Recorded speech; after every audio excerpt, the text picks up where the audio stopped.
Hello Gemini, Sun, Moon, Rising, and Venus signs. Kamusta kayo? Sana po'y nasa mabuti kayong kalagayan. Welcome back po sa Star Tarot. Kung bago kayo dito, welcome din kayo. Thank you sa inyong support. I truly appreciate it. God bless you all. Pauna mensahe ninyo Gemini, this is 5 of Cups. Ayan. So siguro meron kayong mga regrets. Meron kayong mga pinanghihinayangan, missed opportunities, yung mga ganon. And you are some kind of nalulungkot, no, because of this missed opportunities siguro, but uh, not everything is lost, Gemini. Yun ang pinapakita ng card na to, kasi meron tayong 3 cups na spilled na, wala nang laman, it's empty, pero sa kalikod ninyo meron pa 2 nakatayong full cups, no? Pero hindi ninyo yan napapansin because you may be still dwelling on what you have lost or what you don't have. Yung parang kung ano ang kulang sa inyo, nandoon pa rin ang focus ninyo. Kung ano ang wala kayo or nawala sa inyo, nandoon pa rin ang focus ninyo, no? So yun ang pinapakita sa storya ng card na to. Kaya this is a reminder for you na hindi naman lahat nawala sa iyo, 'di ba? You have still blessings na dumating at meron kayo, hindi nyo lang ito napapansin sa ngayon, and you are being encouraged here to focus on what you have rather than focusing on what you don't have, kasi wala na nga sa iyo yun, hindi yun para sa iyo, kaya hindi nangyari or hindi dumating, no? But you have something dito na you don't even know, no? Baka nandito yung mga mahalagang bagay na dapat mapunta talaga sa iyo at hindi ninyo ito napapansin sa ngayon. So, focus kayo, no? Tignan ninyo dito kung ano ang meron kayo, focus on them rather than putting your time, wasting your time and energy doon sa kung ano ang nawala sa iyo or kung ano yung hindi dumating. Okay? Knight of Pentacles, magiging sigurista na kayo sa ngayon, Gemini, from here on. Maybe this is the lesson that you have learned in the past na magiging sigurista na kayo. You're going to plan out, you're going to think twice, thrice, or more kapag meron kayong gagawin, no? Magsisiguro kayo na before you take action, sigurado kayo sa gagawin ninyo, napag-isipan nyo na, napagplanuhan nyo na, you're going to move cautiously, no? From here on. We have Judgment, important decision making ang kinakaharap ninyo sa ngayon. And kung ano man ito, matagal ng pabalik-balik siguro na sitwasyon ito, no? Matagal ng paulit-ulit na nangyayari pero hindi ninyo ito pinapansin or hindi ninyo ina-address ng tama, and you don't even siguro looking at it, kaya hindi ninyo pa napipick up kung ano talaga yung dapat ninyong matutunan out of this situation. Kaya pabalik-balik siya. Kaya now you're again being called, no, to face it, na harapin nyo na ito sa ngayon para ma-address nyo na ng tama, makuha nyo na kung ano yung lesson na dapat ninyong matutunan, and hindi na yan babalik muli. 7 of Swords, this is an energy of liar, cheater, and stealer, kaya mag-iingat kayo, Gemini, with the dealings ninyo ngayon with other people, because may mga low vibration people around you. Nagta-timing lang siguro ito kung kailan makapambudol sa'yo. Nagta-timing lang siguro ito kung or binabantayan kayo, pinag-aaralan kayo kung ano ang pwede niyang makuha from you. Okay? What else? We have deep knowing. Gamitin ninyo yung inyong wisdom dito. You have a lot of wisdom na naipon na, you have lots of life lessons na accumulated na, kaya anuhin ninyo yan, gamitin ninyo yan, no, sa kung ano man ang inyong sitwasyon sa ngayon. Apply them sa ngayon. Higher power, you are being sent downloads dito, no? There is a free flowing of information coming your way, Gemini, at yan ay guidance para sa'yo. Okay? That is guidance para magabayan ka kung ano mga nararapat ninyong gawin. How are you going to navigate your current circumstances, lalong-lalo na dito na meron kayong importanteng desisyon na kailangang gawin. Okay? We have not for you. Ayan na, not for you. 5 of Cups. Not for you. Kaya wag na kayong mag-alala, wag na kayong mag-worry about it.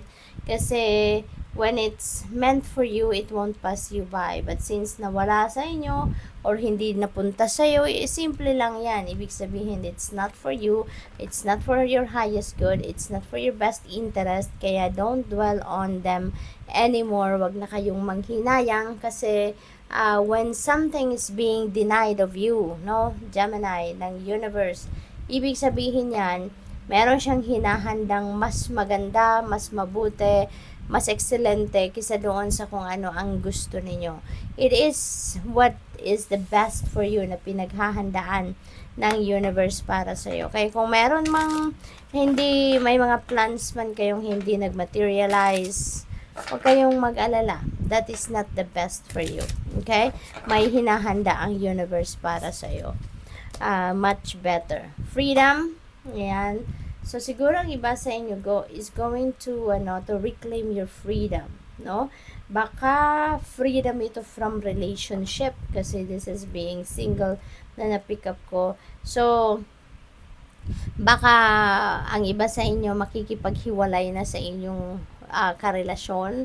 Maaaring ganon na you are choosing to be single again, yung ganon. Or baka gusto ninyo ng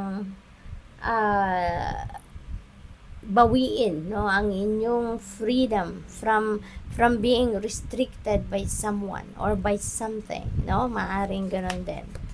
We have obstacles, there may be delays, there may be blocks, no, sa path ninyo, sa journey ninyo sa ngayon, pero you're being guided, no, Gemini, you're being guided, kaya pakinggan ninyo yung divine guidance na pinapadala sa inyo ng universe kasi maaaring yung mga delays na to, yung mga blockages na to along your path could be a signal or could be a sign na kung ano man ang pinagkakaabalahan ninyo or ano man ang pinagpo-focusan ninyo sa ngayon is not the thing that you need to focus on right now.